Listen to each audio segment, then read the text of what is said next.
പ്രേക്ഷകരെയും പുറപ്പാടിൻ്റെ പുതിയൊരു എപ്പിസോഡിലേക്ക് ഏറ്റവും സ്നേഹപൂർവ്വം സ്വാഗതം ചെയ്യുന്നു.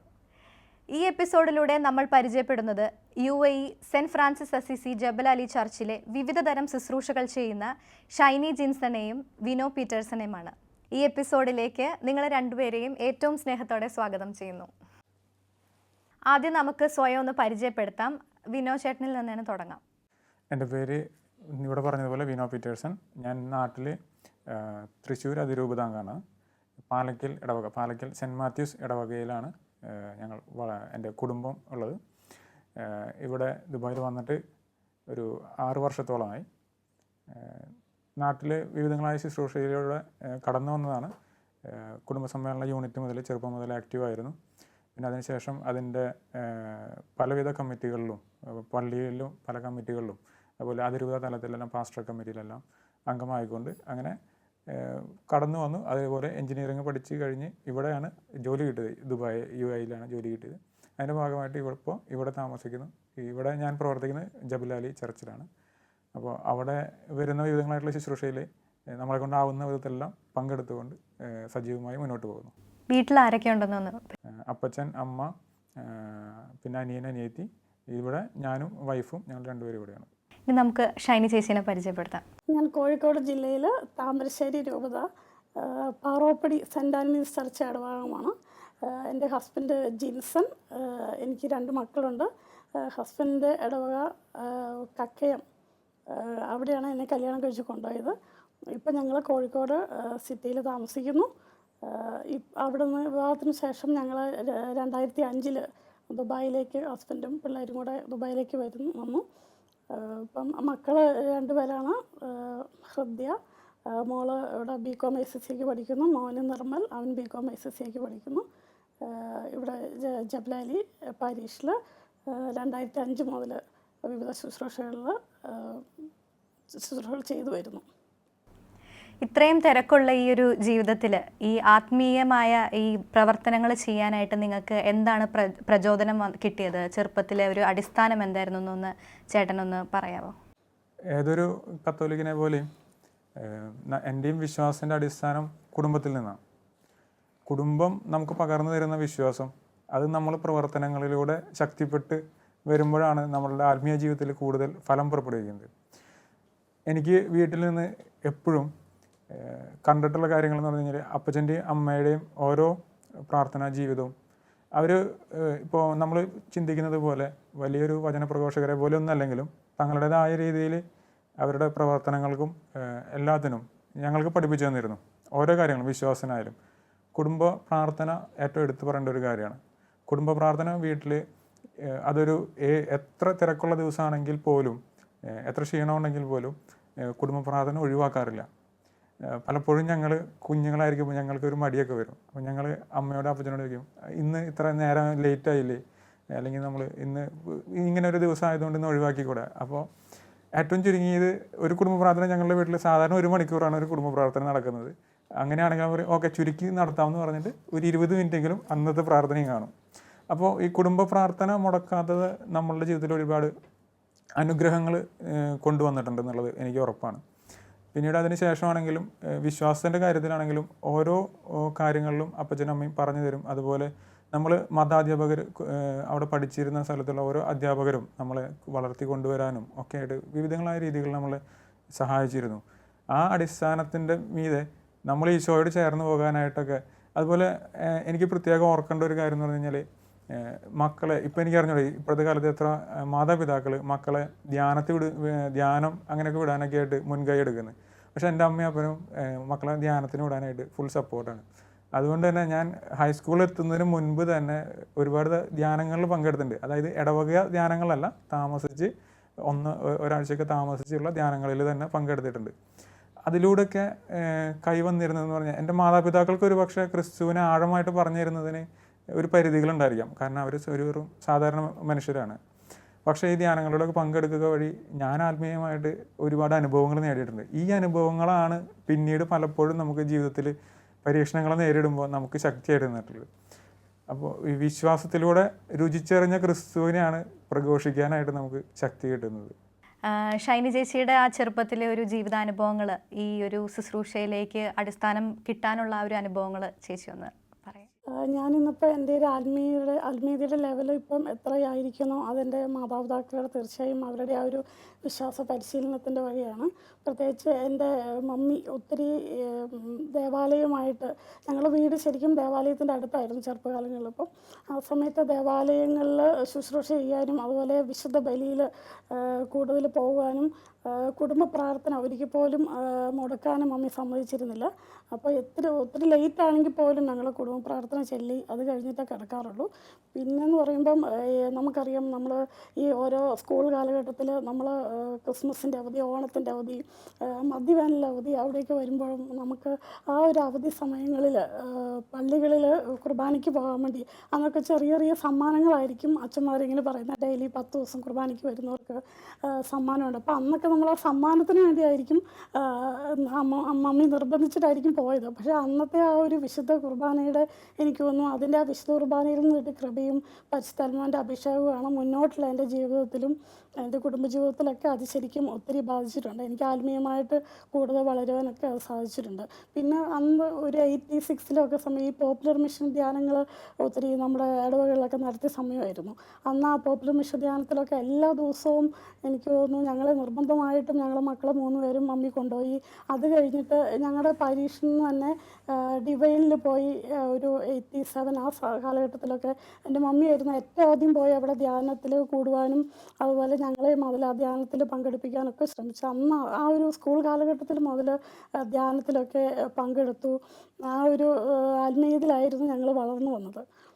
പിന്നെ കല്യാണം കഴിഞ്ഞ് വിവാഹാലോചനയൊക്കെ വരുന്ന സമയത്ത് എനിക്ക് ഒത്തിരി ആഗ്രഹം ഉണ്ടായിരുന്നു അതിനു മുന്നേ ഒന്ന് പ്രാർത്ഥിച്ചിട്ട്, അതായത് ഒരു ധ്യാനം കൂടിയിട്ട് ഒരു ദൈവഭയമുള്ള ഒരു ജീവിത പങ്കാളിയെ കിട്ടണമെന്ന് ആഗ്രഹം ഉണ്ടായിരുന്നു. അപ്പം ആ ഒരു വിവാഹാലോചനയൊക്കെ വന്ന സമയത്ത് ഞാൻ താമസിച്ചുള്ള ധ്യാനം കൂടി പ്രാർത്ഥിച്ച് ഒരുങ്ങി അങ്ങനെ ഒരു ദൈവഭയമുള്ള ഒരു ജീവിത പങ്കാളിയാണ് ദൈവത്തിൻ്റെ കൃപയാൽ എനിക്ക് കിട്ടിയിരിക്കുന്നത്.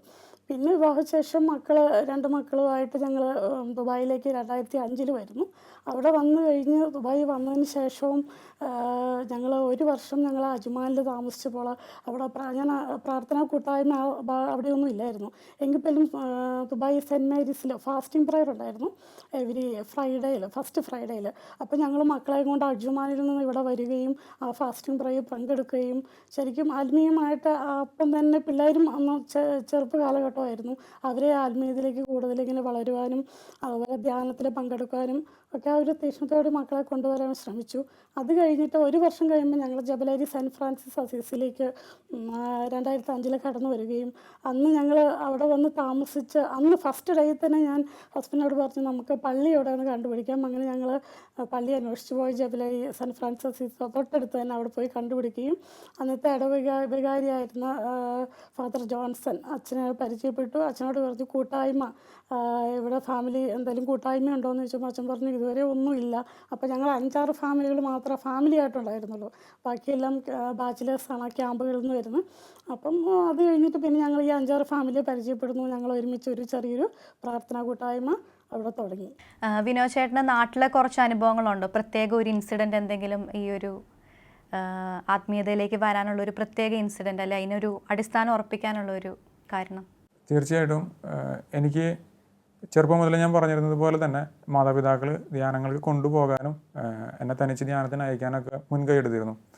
എനിക്ക് ഓർമ്മ വയ്ക്കുമ്പോൾ എനിക്ക് 4-ാം ക്ലാസ്സിൽ ഞാൻ ആദ്യമായിട്ട് ധ്യാനത്തിന് പോകുന്നത് 4-ാം ക്ലാസ്സിലാണ് താമസിച്ചുള്ള ധ്യാനത്തിന് ഒരാഴ്ചത്തെ. അതിനുശേഷം 6-ൽ പഠിക്കുമ്പോഴും 7-ൽ പഠിക്കുമ്പോഴും ശേഷം 9-ാം ക്ലാസ്സിൽ പഠിക്കുമ്പോഴൊക്കെ പോയിട്ടുണ്ട് ഇങ്ങനെ. അപ്പോൾ 1-2 വർഷത്തിനിടയ്ക്ക് എന്തെങ്കിലും ഒരു ധ്യാനത്തിന് അവരെന്നെ അയക്കാറുണ്ട്. അങ്ങനെ 9-ാം ക്ലാസ്സിൽ പഠിക്കുന്ന ഒരു ധ്യാനത്തിൻ്റെ സമയത്താണ് എനിക്ക് ഈ വിശ്വാസത്തിൽ ആഴപ്പെടുന്ന ഒരു അനുഭവം എനിക്ക് ലഭിക്കുന്നത്. അവിടെ ഒരാഴ്ചത്തെ ധ്യാനമായിരുന്നു. അവിടെ ചെന്നു ധ്യാനം പൂർണ്ണ മനസ്സോടുകൂടെ സമർപ്പിച്ച് ധ്യാനം കൂടി എല്ലാ തരത്തിലും ഒരു ധ്യാനം കഴിയുന്ന ഒരു ദിവസം എന്ന് പറഞ്ഞു കഴിഞ്ഞാൽ ഞാൻ പുറത്തോട്ട് വരുന്നത് ശരിക്കും തീവ്രമായിട്ടുള്ളൊരു അനുഭവത്തിലൂടെ കടന്നു പോയിട്ടാണ്.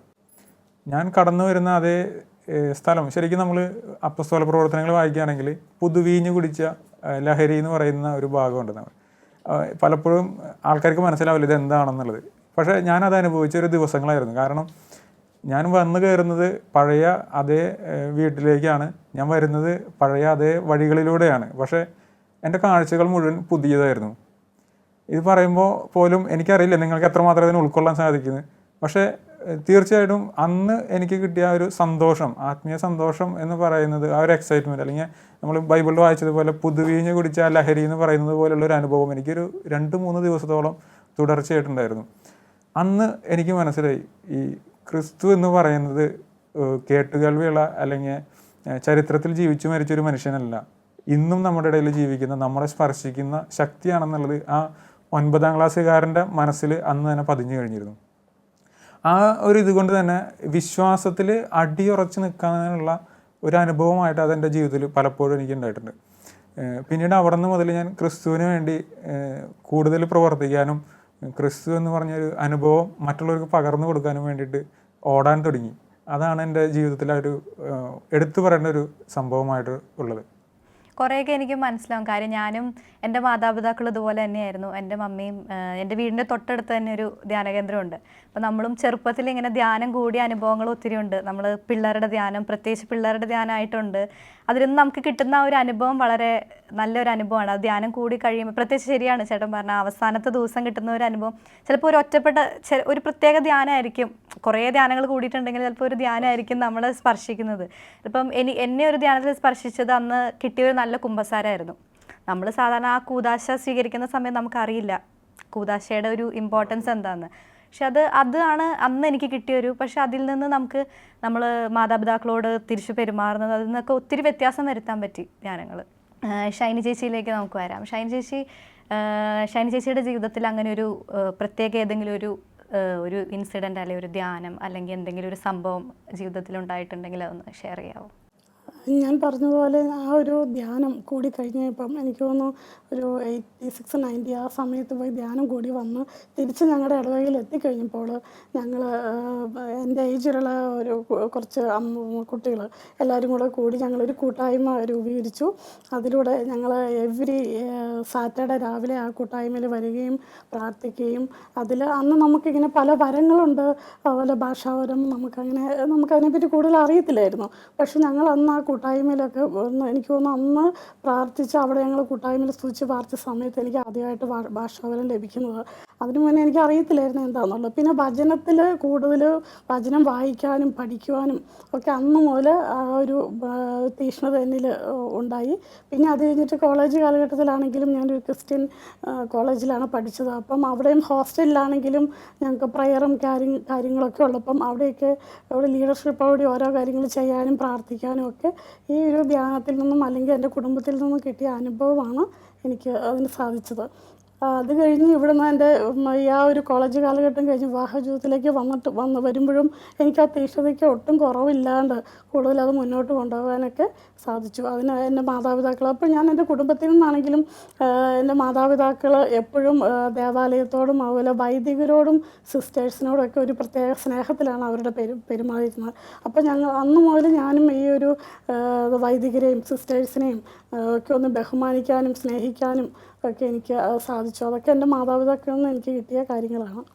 വിനോദ് ചേട്ടൻ ഇവിടെ UAE വന്നതിന് ശേഷം ഈ ഒരു ആത്മീയത എന്തോരം ശുശ്രൂഷകൾ ചെയ്യാൻ സാധിച്ചു, എന്തൊക്കെ ചെയ്യാൻ സാധിച്ചു ചേട്ടനെ കൊണ്ട് ഇവിടെ ഒരു പ്രാർത്ഥനയുടെ കാര്യത്തിലാണെങ്കിലും മറ്റുള്ളവരെ പ്രാർത്ഥനയിലേക്ക് കൊണ്ടുവരുന്ന കാര്യത്തിലാണെങ്കിലും എന്തൊക്കെയാണ് ചെയ്യാൻ സാധിച്ചതെന്ന്?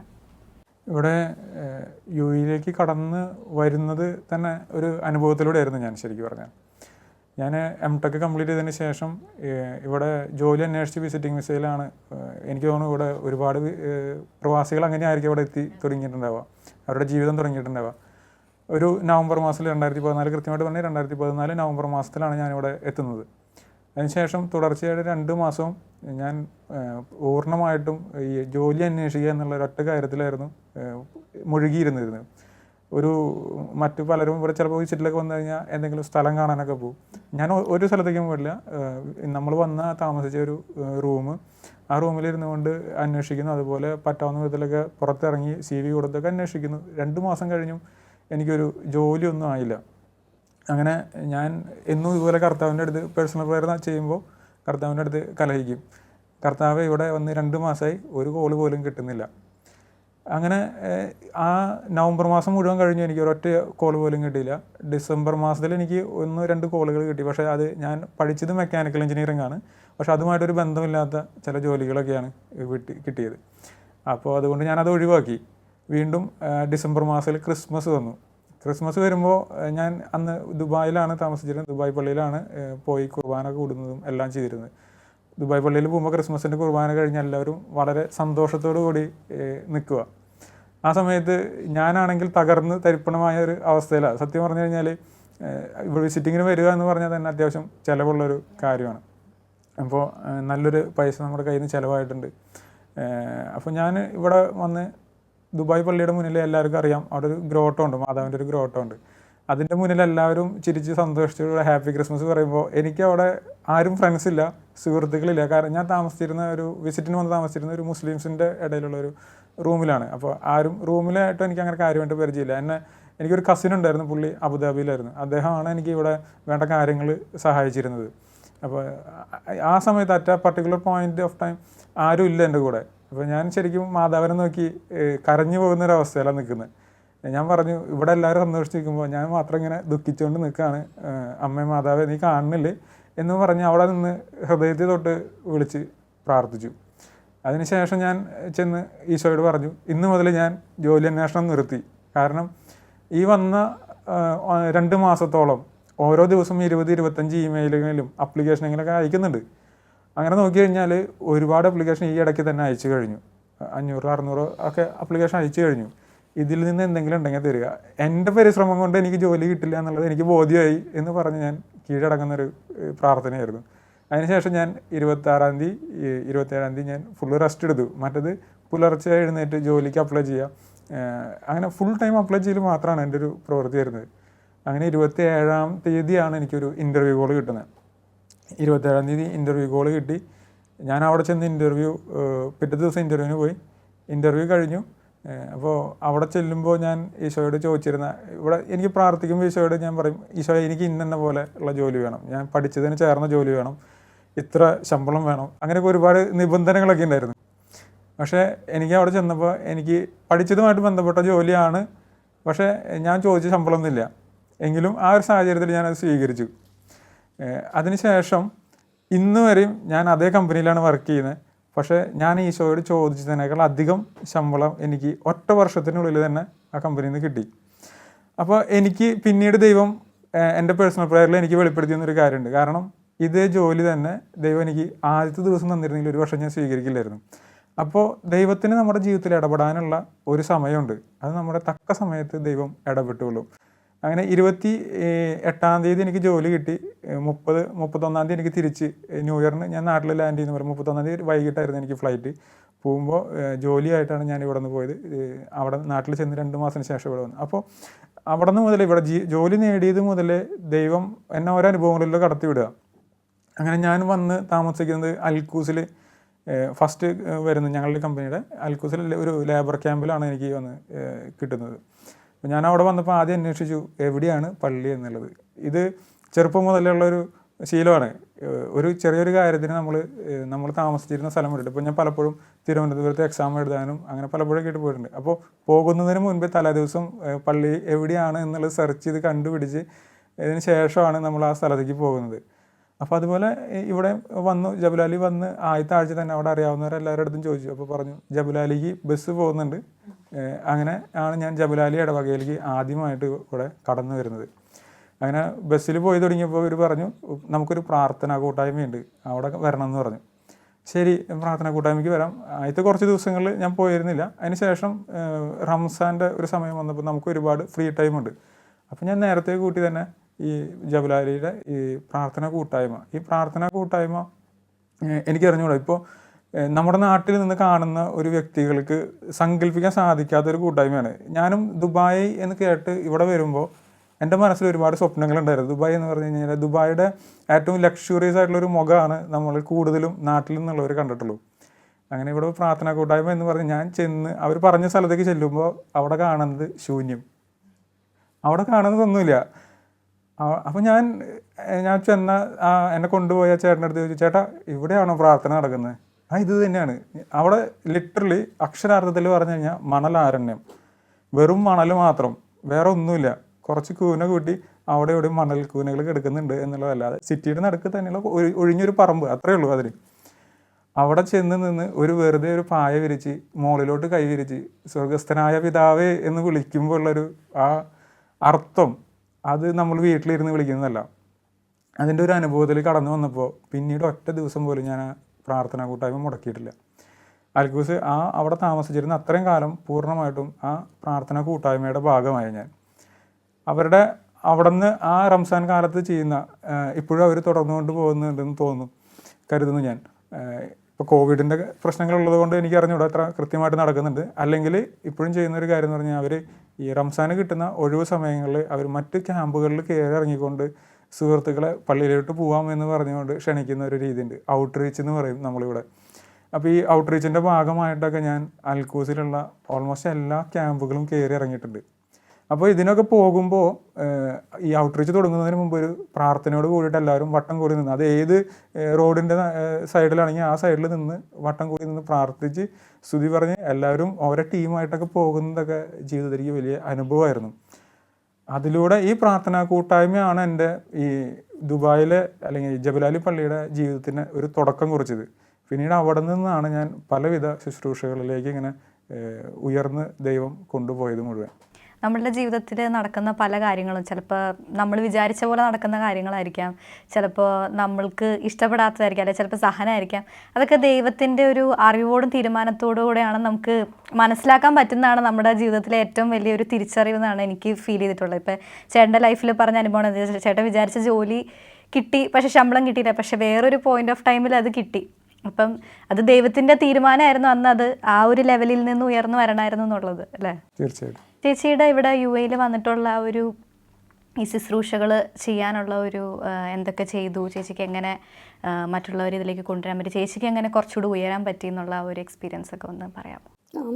എനിക്ക് തോന്നുന്നു നമ്മൾ നാട്ടിലുള്ളതിനേക്കാളും കൂടുതൽ ഈ പ്രവാസ ജീവിതത്തിലായിരിക്കുമ്പോൾ നമുക്ക് കൂടുതൽ വളരാൻ, ആത്മീയമായിട്ട് വളരാൻ ഒത്തിരി അവസരങ്ങളുണ്ട്. പ്രത്യേകിച്ച് ഞങ്ങളുടെ ജബലാലി പാരീഷ് എന്ന് പറയുമ്പം അവിടെ ഫാമിലികൾ ഞാൻ പറഞ്ഞില്ല അധികം ഉണ്ടായിരുന്നില്ലെന്ന്. ഇപ്പോൾ വിനോ പറഞ്ഞ പോലെ അവിടെ ബാച്ചിലേഴ്സിന് ഭയങ്കര ആത്മീയമായിട്ട് ഭയങ്കര കൂട്ടായ്മ സ്ട്രോങ് ആയിട്ട്, പക്ഷേ ഫാമിലി കൂട്ടായ്മകൾ അവിടെ ഇല്ലായിരുന്നു. അപ്പോൾ ഞങ്ങൾ 5 ഫാമിലി കൂടി ഒരുമിച്ചൊരു ഫാമിലി കൂട്ടായ്മ സ്റ്റാർട്ട് ചെയ്തു. അത് കഴിഞ്ഞിട്ട് വീണ്ടും ഇങ്ങനെ ഓരോ ഫാമിലികൾ വരുമ്പം എൻ്റെ മെയിൻ എന്ന് പറഞ്ഞ് പുതിയ ഫാമിലിയെ പരിചയപ്പെടുക, അവരെ കൂട്ടായ്മയിലേക്ക് കൊണ്ടുവരിക എന്നുള്ളതായിരുന്നു. അങ്ങനെ വീണ്ടും അത് ഫാമിലികൾ കൂടുതൽ വന്നു. അപ്പോൾ 12 പേരാകുമ്പോൾ ഞങ്ങൾ അടുത്ത കൂട്ടായ്മ ഉണ്ടാക്കി. അങ്ങനെ ഇപ്പോൾ ഫാമിലി കൂട്ടായ്മ 12 ഫാമിലി കൂട്ടായ്മകളായി ഇപ്പം. അപ്പോൾ ആ ഒരു ഞങ്ങളുടെ കൂട്ടായ്മയിൽ നിന്നുകൊണ്ട്, ഞങ്ങളുടെ ആ ഒരു 12 ഫാമിലി നിന്നുകൊണ്ട് കൂടുതലായിട്ട് ആ കൂട്ടായ്മയിൽ കോർഡിനേറ്റ് ചെയ്ത് പ്രവർത്തിക്കാനും, അതുപോലെ ഹസ്ബൻഡും മക്കളും ഒരുമിച്ച് അവരും എല്ലാ കാര്യത്തിലും, ശരിക്കും നമുക്കറിയാം കുടുംബജീവിതം, ഞാനൊരു ഹൗസ് വൈഫാണ്.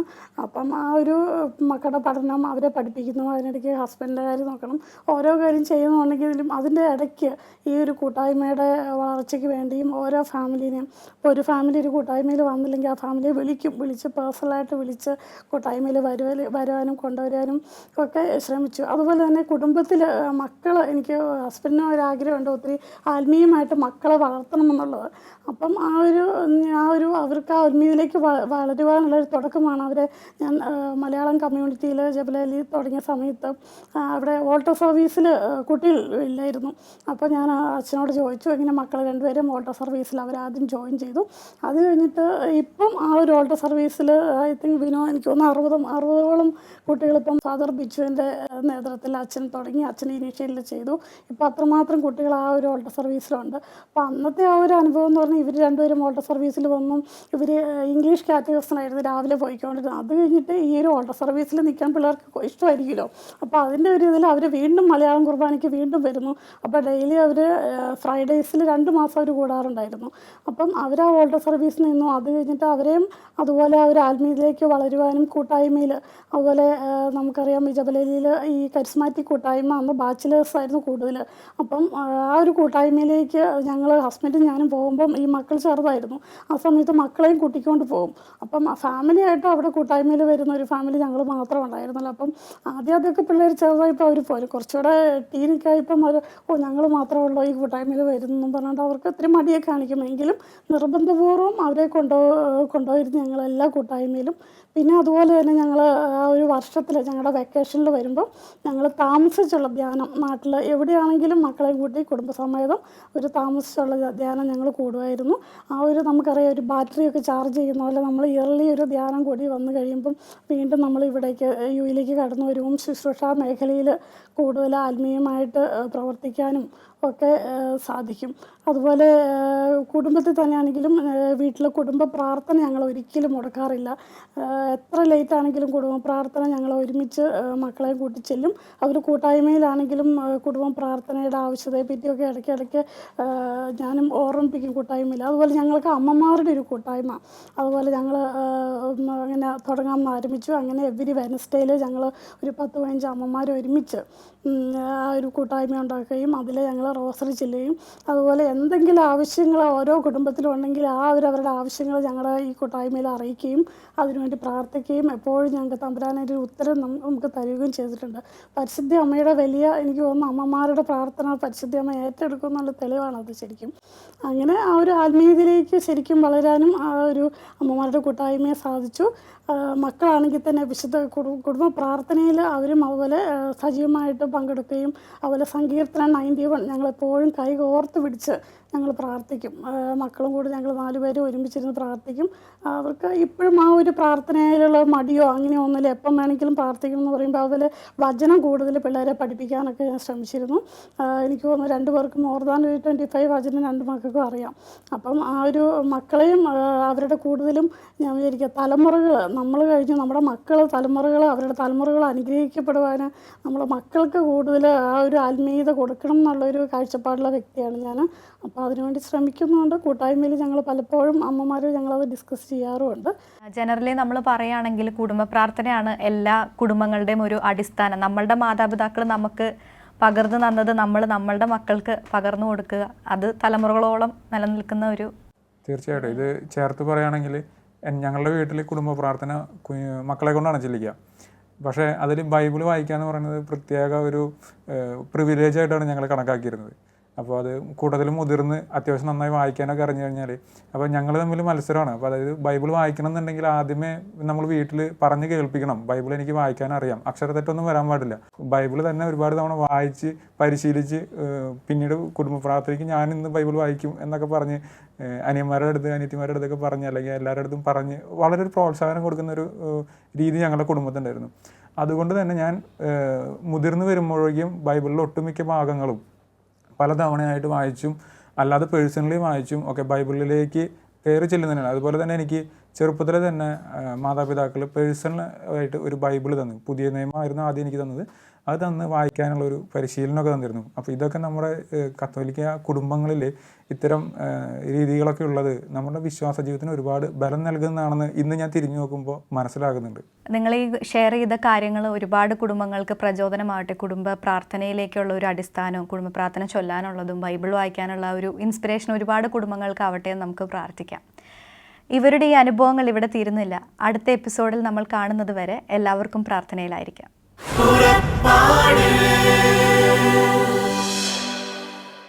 ഈ പ്രോഗ്രാമിനെ കുറിച്ചുള്ള നിങ്ങളുടെ വിലയേറിയ അഭിപ്രായങ്ങളും നിർദ്ദേശങ്ങളും ഇമെയിലിലൂടെ ഞങ്ങളെ അറിയിക്കുക. purappadu.uae@gmail.com. പരിശുദ്ധാത്മവരങ്ങളാലെന്നും ഹൃദയത്തിനകതാരു നിറയ്ക്കും യാത്ര.